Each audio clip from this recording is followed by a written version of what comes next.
This is a Federal Signal Director model PA-15A police and ambulance siren that I want to say is probably circa 1974, maybe 1972. And you've got several controls. You've got a momentary push button to temporarily turn the siren on in wail mode. You've got a radio position to broadcast the radio output from the instead of inside the car to the external PA speaker. And then you got the PA manual selector that you can use with your external microphone.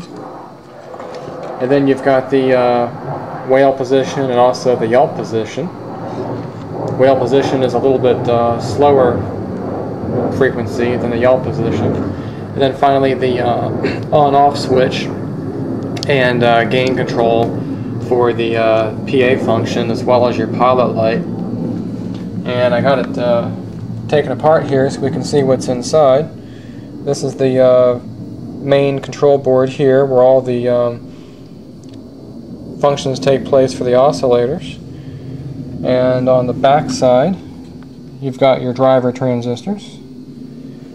And then finally on the bottom you've got your two output transistors, the TO3 K style. And then I've got all that run into a Federal Signal BP100 speaker, which is the bumper mount speaker that's typically mounted on the front bumper or the push bumpers of the police cars. And I actually just hooked that up. And we all know what a police car siren sounds like, or an ambulance siren. So I'll demonstrate that briefly, just with a quick blip at full power on the BP100 speaker. I got pretty sensitive hearing, so I don't want to run it for too long. But I'll go ahead and turn it on. And you can see how incredibly loud this thing is. I'll just blip it temporarily. So hopefully that didn't clip my microphone and the camera. But what I'm going to do is I'm going to go ahead and disconnect the BP100. And I'm going to wire up another driver element that was from the same model type of speaker that I've taken apart to kind of show you guys what's inside, and also to basically hear the siren at a much lower level. I've got this driver, which is a 4 ohm speaker basically, going through this 580 ohm power resistor, so we can demonstrate that at much safer volume levels. So here's the wail mode.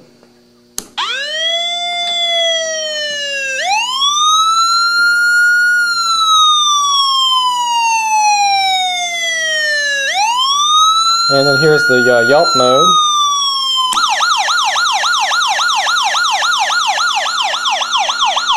And you can go back to wail at any time.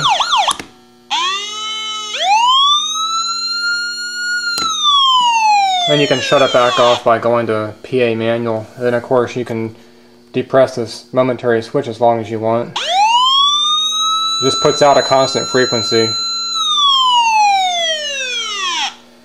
So that's the basic functionality of the siren.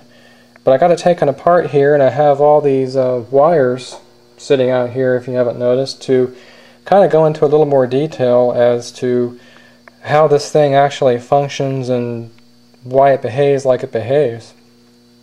And to do that, I've actually found a schematic for the PA-15A, which is right here, that I'll pause on temporarily. I'm not sure how well you guys can see. But basically what we have going on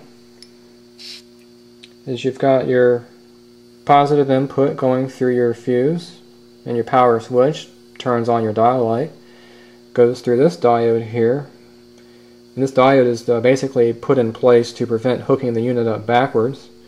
You got your high frequency capacitor, or capacitor to filter the high frequencies, and another capacitor to filter the low frequencies, just to clean up the power a little bit. And that basically feeds the entire system. And it's broken up into 3 sections.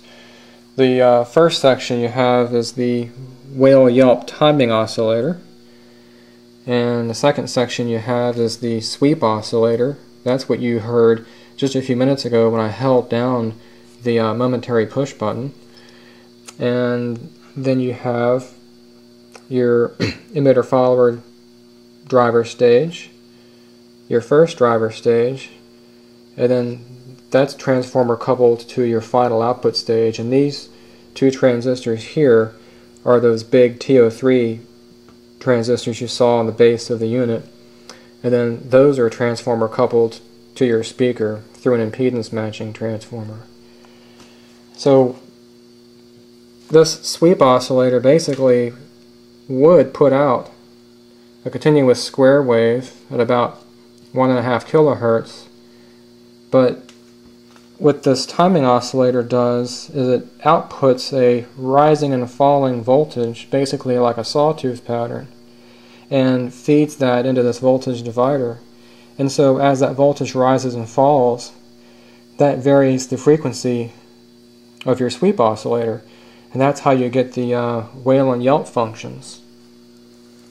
And the way that that happens is it basically is just functioning off of transistors, which act as switches in this particular case, and the property of the capacitors here being the exponential decay. So for example, in position 3, which happens to be the whale position, capacitor C3 is in control, and what ends up happening is that this capacitor is initially discharged, and so when you energize a siren, this capacitor initially pulls a lot of current to try to charge up, and it pulls that current through Q1 and R4. And as this capacitor charges up, the current actually decreases and the voltage across R4 increases. And as the voltage across R4 increases, that turns on Q2. And when Q2 turns on, that acts to discharge capacitor C3 to ground through that resistor. And as that discharges, shuts off Q2, turns on Q1, drops the voltage across R4, charges the capacitor back up, voltage here rises, turns on Q2. So you're going back and forth like that with your rising and falling voltage to feed into your sweep oscillator, which basically functions in the same way using these 2 capacitors, constantly charging and discharging, alternating back and forth to create your square wave. And to demonstrate the capacitor action, I've got a trunk light here from a car and a rather big heavy capacitor, 320,000 microfarad, computer grade capacitor that'll let us easily see how this works as it charges up. And I'm going to go ahead and hook up my light in series with the capacitor.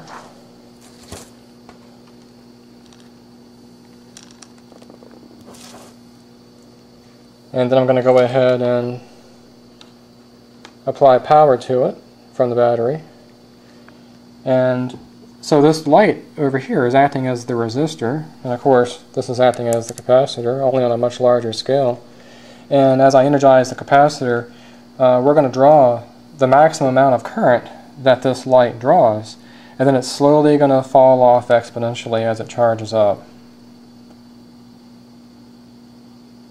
And now the light finally extinguishes to a very small current value because the capacitor is fully charged now.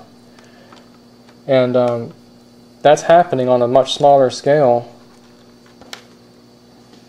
inside the siren with this capacitor and that capacitor at a much higher frequency. The larger the capacitor you have, the much the longer it takes to respond. So that's kind of like a slow motion demonstration of that rising and falling voltage that's actually making it possible to have the two oscillators, a timing oscillator and your sweep oscillator. So after that, finally what we have is the output of this sweep oscillator gets capacitor coupled to the base of Q8, which is in an emitter follower configuration. And that's basically to amplify the current needed for the driver stage, because this oscillator is putting out a very weak current. And I've got a little setup here, that's what all the wires are for, to sort of demonstrate how this emitter follower functions. But first I wanted to get back to the siren and show you what the actual waveform looks like, as well as take some voltage measurements and frequency measurements and sort of probe further into what this thing's actually doing. I'm going to put this flashlight on the speaker to kind of mute it so I can you can hear me talk, and we'll go ahead and turn this on. And now you can see your waveform on the oscilloscope. And it's a constant amplitude and varying frequency, which is just what you would expect. That's just what you're hearing through the speaker. Only you can see that graphically now. And now we'll switch over to Yelp. Much faster period. And we can hold it by pressing the momentary push button, which is just your typical square wave oscillator. That's coming directly off your sweep oscillator. In this position, the siren, the whale Yelp timing oscillator is out of the circuit. You basically just have a square wave oscillator going into an emitter follower, and then your final output stage. And then we'll go back and resume normal function.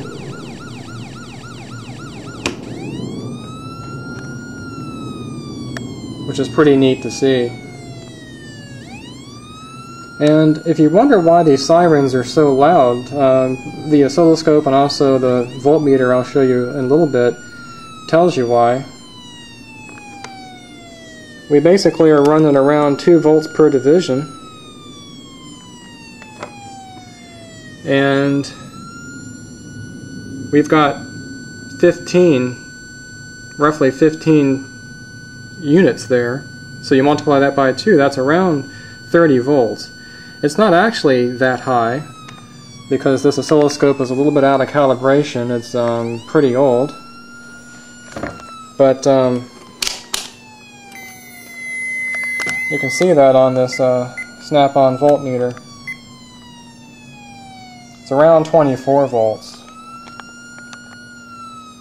So it looks like the engineers that designed this thought about that, and it appears that T3, not only being an impedance matching transformer, it might also be wound in such a way where you might have a 2-to-1 ratio, turns ratio, where you're stepping up the voltage, much like in a step-up transformer for a power transformer. And that makes a lot of sense because on a car, you've got a lot of current available to you, as you can see from this starting battery, but not a whole lot of voltage. So right away you can kind of see some other applications of this. If you had a, let's say for example, a 60 Hertz square wave output going into here, and maybe a, I don't know, 10-to-1 ratio or higher, you might have 120 volt 60 Hertz step sine wave approximation. Well, maybe not really a step sine wave approximation, but you can get the idea. You can kind of make your own power inverter. That's sort of a crude way of how the modern power inverters work. And only the modern power inverters would have a true sine wave output because they have the frequency synthesizers, not just these very basic transistors. But over here, we'll go back and we can actually measure frequency with this meter. You can see the frequency varying. And if I hold it, running around 1.5 kilohertz. And it's kind of hard to see the low end. Probably 800 hertz to 1.5 kilohertz is your entire spectrum of what this thing is going through. So I'll go ahead and shut that off. And we'll get back to this emitter follower stage, and I'll describe a little bit into how this works. And for that, I've got this TO3 power transistor courtesy of General Motors 2N176, which is a ECG equivalent of a 104, and it's actually germanium. It's very old. It's a PNP transistor instead of NPN, and we have a max collector current on that guy of 7 amps and power dissipation of 90 watts. So it's a pretty beefy transistor, but it'll allow me to demonstrate the emitter follower function that's going on inside the siren, and I'll go ahead and hook that up now. I'm going to take the output right off the emitter, and I'm going to try to power a automotive headlight. This is the high beam headlight from a 4 headlight system. And let's see here. I'm going to go ahead and set up 2 amp meters to show you the current multiplication going on. If you guys just bear with me for a second to get set up here.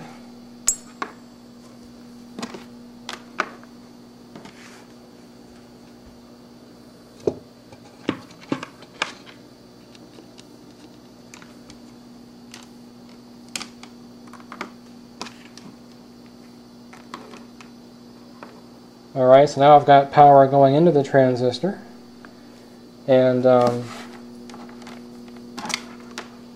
what I'm going to do is use this little tiny 9-volt battery to control turning on and off the headlight by making use of the power, much larger power, coming off of this starting battery. So I've got the starting battery hooked up to the collector of the transistor, and I'm going to end up forward biasing this transistor off of the 9-volt battery, because we know the 9-volt battery is not going to have enough capacity to power the light.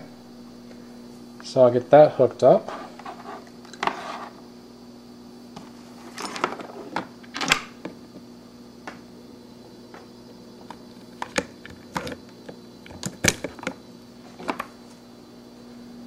Turn that on.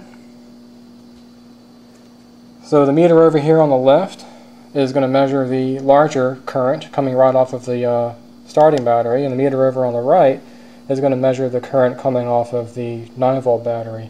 And you'll find that the current from the 9-volt battery is going to be much less than the current coming off of the starting battery. And as you notice, we have around 4 milliamps of leakage current going on right now through this transistor. So that transistor is just slightly on, barely. And that's actually kind of normal. And it's going to be instructive to another property of transistors that I'll show you here in a second too, once we get this thing going. So I'm going to focus on these 2 meters, and I'm now going to forward bias the transistor. 3 amps on one and 40 milliamps on the other, and 9 volts. But look at your leakage current now. We got 16 milliamps flowing through that transistor, now around 15 milliamps. And there's a very good explanation for that. I don't have a heat sink on this guy, and just in a very short period of time, powering such a heavy load, most high beam headlights are around 3.5 amps at 12 volts, actually 14 volts. But this guy got quite warm. And that demonstrates a property called thermal runaway. It's going to be decreasing because the transistor is cooling. But we can sort of help that out with this ice pack. So we'll put this transistor on ice, and we should see that go down slowly but surely.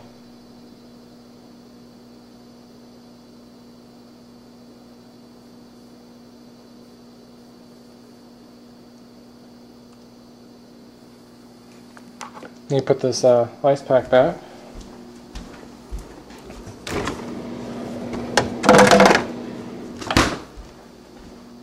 So as that transistor, the junction inside the transistor heated up, it started to conduct more and more, and in the most severe cases that's called a condition of thermal runaway, and that's the beginning stages of failure, because at that point you lose control and the transistor will eventually overheat and short out, usually collected to emitter, and burn out your equipment. But you can see with that configuration very easily how you can control a much larger current with a smaller current, and that's also how 99% of the audio amplifiers for your home stereos work in their output stage, except you'd have a NPN transistor over here. You have a complementary pair, and they'd be operating in a push-pull fashion. So your audio signal would be going into your base, and your output would be taken off the emitter directly to your speakers. So this concept can be extended. You can also use these in linear voltage regulators. You can use these as series pass transistors, where you can have a reference voltage applied to the base and take your output voltage off the emitter. Let's say, for example, 14.2 volts for a car. And you can actually put these in parallel and gang them up. And I have an example of an extreme case of that over here. This monstrous heatsink. Here you've got 12 high current TO3 power transistors, all wired in parallel. And what you see here on this side is all the emitters tied together through these resistors. These heavy wires look like springs, resistors, and that's done to take into account variations in manufacturing, because each transistor has a slightly different characteristic. So it's designed to balance each other out and prevent that thermal runaway we were talking about earlier. So what you have over here is the equivalent of your base. The collector is bonded to the chassis, so this whole thing would be serving as your collector. And then your emitter is made up of these 4 heavy wires here. So this quote-unquote transistor can handle upwards of 120 amps with no problem with forced air cooling. And this is not the only one of these that I have. I've got several more. This would make one hell of a audio amplifier.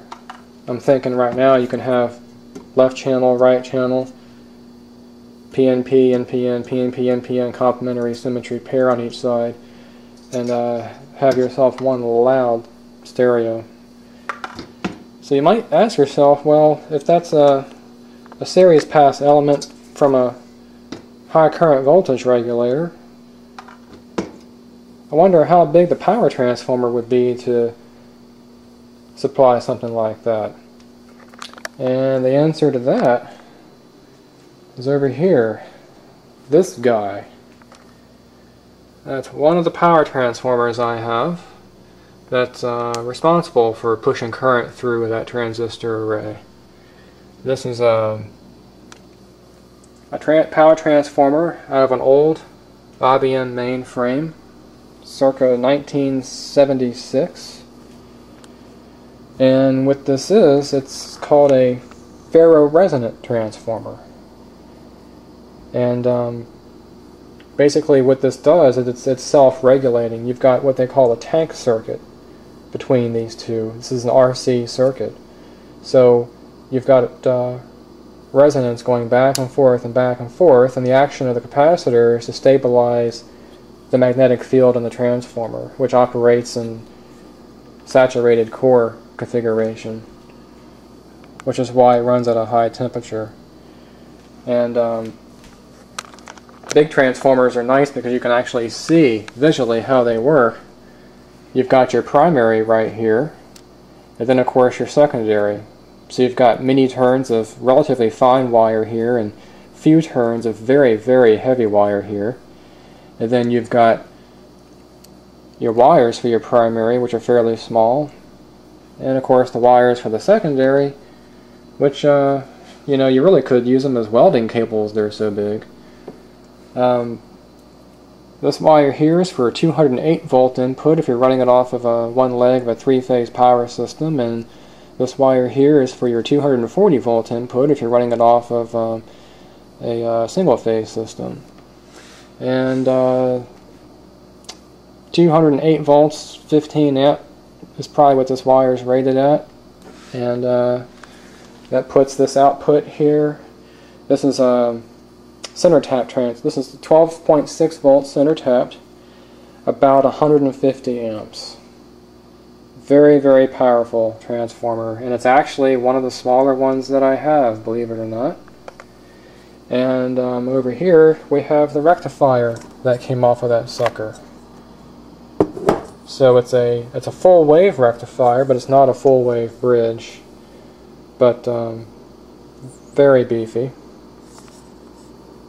Not a ground potential, so your output's taken right off the heat sink, and of course it's insulated to the chassis. And this is also forced air cooled, so without the fans, this heatsink would have to be much larger.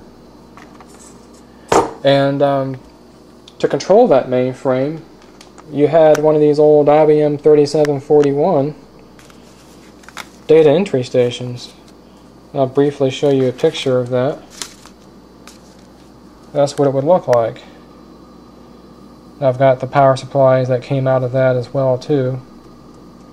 So let me know if you guys want to see this thing lit off and see what it sounds like. I guarantee it's very mean sounding, very ominous sounding, and I've also got much larger transformers in that along the same principle that I could show you guys as well too.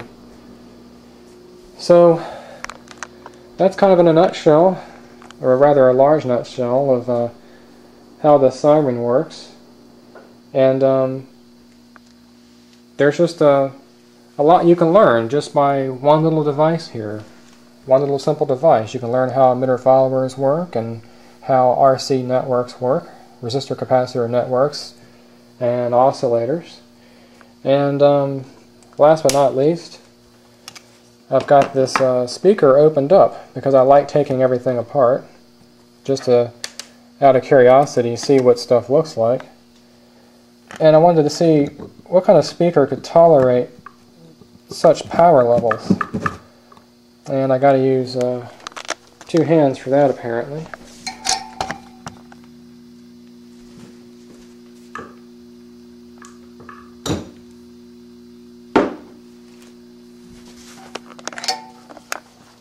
So that's what these things look like. It really kind of looks like a dome tweeter, a really large dome tweeter. So you've got this little membrane here, and this is your voice coil takeoff, and then there's your voice coil. It's a 4M speaker, and then that fits into this very large magnet. This weighs around 5 pounds, and it fits right down in there. And actually, I don't know if you can see very well, but in here is filled with oil, And what that does is it serves to conduct heat away from the voice coil into surrounding metal to help keep it cool. And that's how it's able to put out that kind of sound for such a long period of time. So that's the Federal Signal Director siren with a bit of a twist, a bit of an explanation as to how it works and why it works, and some of the things you can do with transistors, how you can hook those things up to do some neat stuff like turn on headlights with 9-volt batteries. So a lot to learn from a very old, unassuming piece of equipment if you just take it apart and get some test gear and just sort of play around.